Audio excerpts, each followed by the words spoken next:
اچھا دیکھیے میں ایک بات بتاتا چلوں، وجہ یہ ہے اس وقت میں تو لڑائی پرانی لڑتا آیا ہوں. 2015 یا 2016 میں آپ کو یاد ہوگا کہ الطاف حسین کے حوالے سے آپ کو اگر کیس یاد ہو، اس پہ تشہیر اور تصویر پہ پابندی لگی تھی اور باقاعدہ انہوں نے اپیل فائل کی تھی. میں اسی طرح سپریم کورٹ جب میں نکلا تھا تو جب میں گھر سے وہاں پہنچا تو وہاں بھی 2 موٹر سائیکل والے 4 لوگ آٹومیٹک گنوں کے ساتھ میرا انتظار کرتے رہے. میں تھوڑا سا لیٹ ہو گیا، میرے ڈرائیور کو زد و کوب کیا، ان سے سارا کچھ سامان چھینا اور جب میں پہنچا تو نکل چکے تھے. پھر مجھے پولیس نے نکلنے نہیں دیا. 6:30 بجے تک جو ہے نا میں وہیں بیٹھا رہا. آج بھی پولیس کی کوشش تھی کہ میں نہ جا سکوں کہ پرچہ درج کرا کے جائیں. میں نے کہا نہیں، مجھے پرچے کی فکر نہیں ہے، مجھے سپریم کورٹ پہنچنا ہے. سپریم کورٹ پہنچیں گے اور یہ جو ڈر اور خوف دلانا چاہتے ہیں، ورنہ امپریشن یہی جائے گا کہ ہم لوگ بیٹھ گئے ہیں. ہم نہیں بیٹھے. پہلے جیسے عمران خان کے اوپر قاتلانہ حملہ کر لیا نا، ان کا خیال تھا کہ ڈر جائے گا، کوئی ڈرا.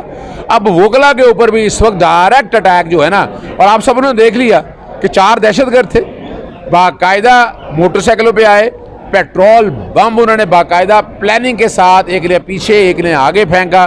پھر انہی میں سے ایک نے 3 فائر کیے. empty بلٹس برآمد ہو چکے. فورینسک سے چیزیں ساری، اب اللہ کرے کہ یہ فورینسک والے ڈیٹا سارا لے آئیں اور قوم کے سامنے آ جائے. پلان یہی تھا کہ ہم لوگ اس پیروی میں نہ آئیں اس کیس کے لیے، لیکن ہم پہنچے ہیں اور ٹائملی پہنچے ہیں. What do you think? Who is behind this incident? دیکھیں یہ موجودہ حکومت کا ہی کام ہے، موجودہ حکومت کا کام ہے اور پرچہ تیار میں کر رہا ہوں اور انشاءاللہ ان موجودہ حکومت کے وزیر اعظم یا وزراء جن کے خلاف میں بیٹھ کر ساری ڈیلیبریشن اور ڈیٹا سارا جو اکٹھا کیا ہے اس کو سامنے رکھتے انشاءاللہ درخواست موو کی جائے گی. سر وزیر اعظم آپ پہ کیوں حملہ کریں گے؟ میرے اوپر کا ایشو نہیں ہے، اس وقت وکلا برادری کے اوپر ہے. عمران خان کے اوپر ایک نشانہ بنانا ہے، بتانا ہے کہ سب سے وائبرنٹ آواز اظہر صدیق ہے، اس آواز کو چپ کرا دو. اس کو چپ کراؤ گے تو سارے چپ کر جائیں گے، لیکن انہیں پتہ نہیں ہے اس طرح کی چیزوں سے آواز بڑھ رہی ہے. آپ میری آواز میں گرج نہیں سن رہے، میری آواز میں گرج زیادہ ہے. روزہ رکھا ہوا ہے وہ علیحدہ بات ہے. تگڑے ہو کے آئے ہیں بالکل، آپ بے فکر رہیے گا، تیار ہو کے رہے ہیں اور ہم نے لنگوٹ کس لی ہیں. یہ بھول ہے ان کی. میرے فیملی والے سارے معاملے میں کوئی ذہنی طور پر کوئی کوفت نہیں ہے، کوئی ڈسٹربنس نہیں ہے. ہمیں پتہ تھا کہ یہ ہونا ہے اور ابھی بھی باز نہیں آئیں گے. یہ چیتاونی ہے ان کے لیے. بھائی میری بات سنیے گا، بات سیدھی سی ہے. قوم عمران خان کے پیچھے کھڑی ہے اور اظہر صدیق بھی کھڑا ہے. اظہر صدیق ایک بات بڑی صاف کہتا ہے، جو رات ایک قبر میں ہے وہ باہر نہیں، اور جو باہر ہے وہ قبر میں نہیں. تو اس لیے ذہن میں رکھیے گا، ہم لوگ پیچھے نہیں ہٹیں گے. I was watching that particular clip. اس میں بڑا الارمنگ یہ ہے کہ وہ گولیاں بھی برسائی گئی ہیں اور وہ آپ ان کے باقاعدہ نشانات دکھا رہے ہیں. تو یہ کس ٹائم میں ہوا ہے؟ یہ بیسیکلی چونکہ میں نے آج آنا تھا اور صبح جلدی نکلنا تھا اور تقریباً 1:30 بجے کا واقعہ ہے. CCTV فوٹیج جب پولیس آئی ہے اور ویڈیو کو جب گریب کیا ہے، اور پہلے تو شاید تھا کہ شاد والے پلاٹ سے آئیں گے، لیکن دیدہ دلیری دیکھیں، نقاب نہ لگاتے تو زیادہ اچھا تھا. لیکن ان کی تصویریں بہت قریب سے کوشش کر کے ہم ٹرائی کریں گے، اس کے اسکیچ وغیرہ بنوائیں گے، شکلیں تو نظر آ جائیں گی کہ کون لوگ ہیں، کس طرح ہیں. لیکن 4 لوگ تو بڑی وضاحت کے ساتھ یہ موجود تھے. جس طرح انہوں نے پیٹرول بم پھینکا وہ بھی آپ لوگوں کے سامنے ہے. اچھا صاحب، آپ نے آج دیکھا کہ سپریم کورٹ میں مختلف بینچز میں پاکستان بار کونسل کی اسٹرائک کو فالو نہیں کیا گیا ہے. What are the reasons behind that? دیکھیں اس کی ایک بنیادی وجہ ہے کہ جس طرح سپریم کورٹ بار ایسوسی ایشن آسن بون صاحب کے دور میں ایک پارٹی کا ایجنڈا لے کر چل رہی تھی، اس وقت بھی وہ سپریم کورٹ بار کے پاکستان بار کونسل میں چند ہمارے دوست ہیں انہوں نے وہ ایجنڈا لے لیا ہے. جب وہ ایجنڈا لے لیا ہے تو اس ایجنڈے کا مطلب کیا ہے، اور اس لیے وکلا نے اس کو ریجیکٹ کیا ہے. اور پورے پاکستان میں، کراچی میں اکا دکا ہم نے سنا ہے کہ ایسے واقع ہوئی ہیں، لیکن پورے پاکستان میں وکلا نے باقاعدہ عدالتیں اٹینڈ کی ہے، ہر ہیئرنگ میں پیش ہوئے ہیں اور وہ پیش کریں گے. اور ہم نے اس جو کال تھی اسٹرائک کی، اس کو ریجیکٹ کیا. 8 رکنی بینچ کے آگے کیا دلائل دینے جا رہے ہیں؟ آپ کی اپنی درخواست ہے، لیکن امتیاز صدیقی صاحب نے آج پہلے دیکھیں ہم نے آپس میں فیصلہ کر لیا تھا کہ آج کے دلائل کی ابتدا جو ہے امتیاز صدیقی صاحب کریں گے، اور وہی دلائل ہیں جو پچھلے آپ 10 دن سے میرے سے سنتے آئے ہیں. 6 دلائل ہیں ہمارے بنیادی طور پر. وہ 6 گنوا دیں ہمیں. نمبر 1 ہے جی آرٹیکل 191. یہ رولز و پروسیجر کی بات کرتا ہے، یہ سپریم کورٹ بنا سکتا ہے اور کوئی بنا نہیں سکتا. دوسرا ہے کہ یہ ایکٹ جو بنایا گیا ہے یہ عدلیہ کی آزادی میں مداخلت ہے 175 کو سامنے رکھتے ہوئے. تیسرا یہ ہے کہ آرٹیکل 142 کو اگر سامنے رکھیں اس پہ پارلیمنٹ لیجسلیٹ نہیں کر سکتی ہے اس کانٹیکس میں. چوتھا جو بڑا آرٹیکل 142 کیا ہے؟ یہ اگر آپ نے قانون سازی کرنی ہے وفاق نے کیسے کرنی ہے, صوبوں نے کیسے کرنی ہے, یہ پورا طریقہ کار دیا ہوا ہے. اور پانچواں آرگومنٹ یہ ہے کہ جو فیڈرل لیجسلیٹو لسٹ 1 ہے اس کی انٹری 55 جو سپریم کورٹ کو ایکسکلوڈ کرتی ہے, سپلیمنٹ تو کر سکتے ہیں اس کے کانٹیکس میں بات ہے. اور جو بینچ بنانے کا اختیار ہے وہ سپریم کورٹ کے پاس ہے. PLD 2002 سپریم کورٹ 306 میں یہ طے ہو چکا ہے بات. اور بینچز بنانے کا بھی, اس کو نوٹس لینے کا بھی.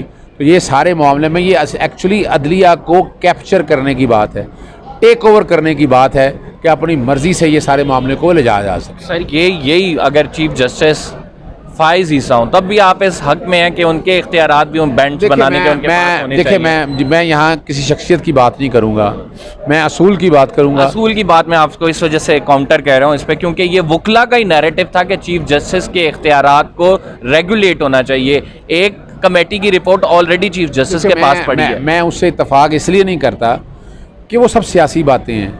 یہ 66 کیس تھے نواز شریف کے دور میں جو 184(3) کے حوالے سے مسئلہ بن گیا.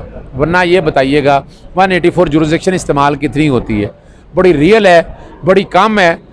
ثاقب نثار کے دور میں آپ کو پتہ ہے کہ جتنا اس کا استعمال ہوا اتنا تو کسی کا. دیکھیں یہ میں بتا دوں آپ کو, یہ بھی میں چیلنج کرتا ہوں کہ جتنا انصاف اس دور میں ملا کسی میں نہیں ملا. یہ بھی یاد رکھیے گا. کون سا ڈیم والا انصاف؟ نہیں سر, دیکھیں ڈیم والے میں فنڈ آج بھی محفوظ ہے. 1,10,000 کے قریب کیسز ایسے ہیں جو انہوں نے ٹیک اپ کیے اور سیٹل ڈاؤن کیے. یہ ریکارڈ کی باتیں ہیں. لیکن میں آپ کو بتاتا چلوں یہ آج میں let's talk about that particular thing کہ اختیارات کیا چیف جسٹس ڈکٹیٹرشپ نہیں دکھاتا جب وہ بینچ بناتا ہے اپنی مرضی کے اور ان میں سینئر ججز کو شامل نہیں کرتا؟ یہ ہونا چاہیے یا نہیں ہونا چاہیے؟ اصول پہ بات کریں. دیکھیں میں اصولی پہ بات کرتا ہوں. بات بڑی سیدھی سی ہے. بینچ بنانے کا اختیار آج سے نہیں ہے. پوری دنیا کے اندر دیکھ لیں, اگر آپ انڈیا کے اندر دیکھ لیں جب سے یہ جوڈیکیچر بنا تب سے چلا آ رہا ہے. ہائی کورٹ کے دیکھ لیجئے گا, آپ تمام ہائی کورٹوں کے اختیارات دیکھ لیں. ہائی کورٹ کے اختیار آج بھی دیکھیں وہ چیف جسٹس بینچ بناتا ہے. یہ سپریم کورٹ میں کیوں خیال آ گیا کہ بینچ بنانے کا؟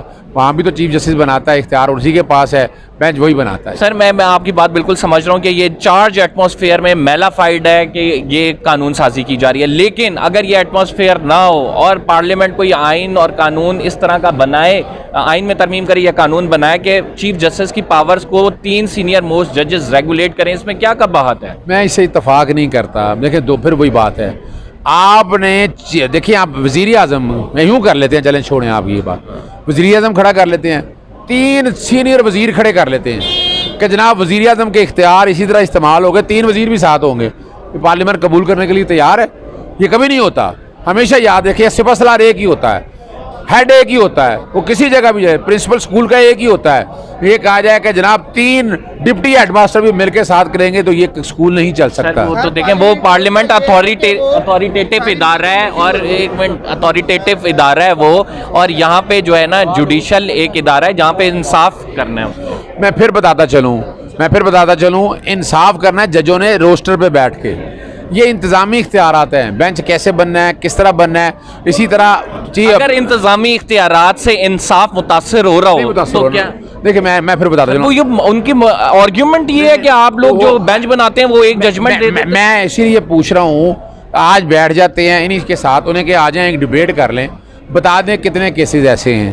یعنی ہم جو روزانہ جو لاکھوں کیسز ڈیسائیڈ کی ہیں ان میں سے کتنے ہیں. ایون ایک بھی کیس ایسا ہوا جس سے ملک کی تقدیر کا فیصلہ ہوتا وہ بھی غلط ہو تو میں وہی کہتا ہوں کہ کون سا ایسا کیس ہے جس سے ملک کی تقدیر کا فیصلہ ہونا ہے.